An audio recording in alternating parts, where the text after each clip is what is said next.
না ওইটা দেখলে কষ্ট লাগে যে আমারও তো এইভাবে যেতে পারতাম, হয়তো নদীর কারণে সব শেষ। আপনার অসাবধানতার কারণে আপনি একটু অসাবধান হয়ে তাদের অপেক্ষা যেন অনন্তকালের না হয়, তাদের ঈদ যেন আক্ষেপে পরিণত না হয়। আপনি মারা গেলেন মানে আপনি মারা গেলেন না, আপনি অনেককে মেরে গেলেন, আপনার পরিবারের প্রত্যেকটি সদস্যকে মেরে গেলেন। একটু চিন্তা করবেন, হ্যাঁ, আগের জীবন তারপরে বিনোদন। আমি জন্ম বড় হওয়া সব ঢাকাতে, এবং আমার ভোলা খুব একটা যাওয়া হয় নাই, বরিশালের ভোলাতে। জন্ম দাদা নানা দুইটাই ওইখানে। সো যাওয়া হয় নাই, নদী ভাঙন এলাকা নদী ভেঙে ফেলছে যে কারণে যাওয়া হয় নাই, বাট এখনো আমার রিলেটিভসরা আছে, সময় পেলে আমি যাওয়ার চেষ্টা করি আর কি। আর খুব একটা যাওয়া হয় না, কারণ ওই যে বললাম ওইভাবে বাড়ি ঘর তো নাই, নদী ভেঙে ফেলছে। চাচা আছে, ফুফু আছে, মামা আছে, যাওয়া হয় আর কি, কিন্তু বিচ্ছিন্ন স্ক্যাটার হয়ে গেছে আর কি। আগে যেমন আমরা এক ছিলাম, নদী ভাঙনে আলাদা আলাদা হয়ে গেছে। আর না, ওইটা দেখলে কষ্ট লাগে যে আমারও তো এইভাবে যেতে পারতাম, হয়তো নদীর কারণে সব শেষ।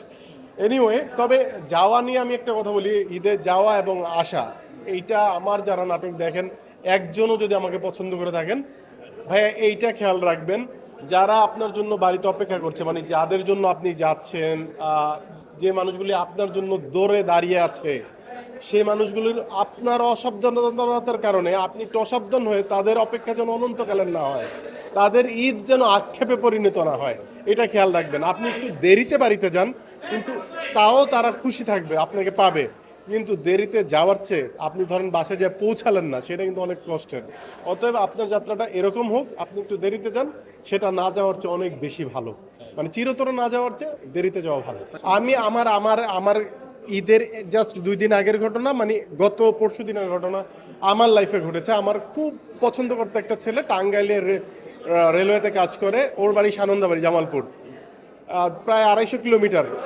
ও বাড়ির থেকে 250 কিলোমিটার দূর থেকে রওনা করছে, বাড়ির 7 কিলোমিটার দূরে যে জাস্ট ইফতার আগে গাড়িতে অ্যাক্সিডেন্ট করে মারা গেছে।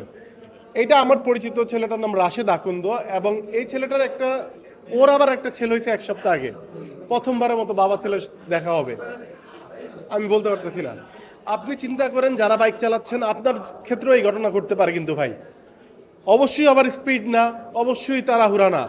যারা আপনার জন্য বাড়িতে অপেক্ষা করছে তারা আপনি একটু দেরিতে গেলে বাড়ি ছেড়ে চলে যাবে না, তা আপনি দুনিয়া ছেড়ে চলে গেলে তাদের অনেকের বাড়ি ছেড়ে দিতে হবে, দুনিয়া ছেড়ে দিতে হবে। বাইক চেয়ে নেওয়া নিজের বাইকের চেয়ে ইম্পর্টেন্ট হচ্ছে সে বাইকটা প্রপারলি চালাতে পারছে কিনা, তাড়াহুড়া করছে কিনা।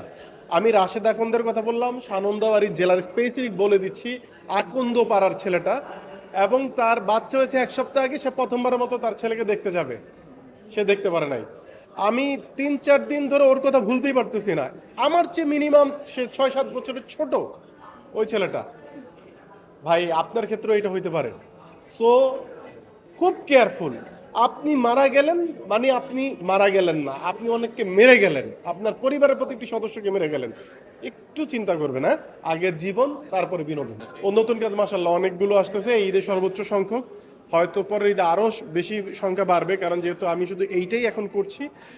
তবে আমি চেষ্টা করছি গল্প নির্ভর কাজ করার, যেটা আমি শুরু থেকেই কনসেন্ট্রেশন দিয়ে আসছি, এখনও ট্রাই করতেছি। আপনারা দোয়া করেন যেন আমি আমার লাইন থেকে বিচ্যুতি না হয়ে যাই।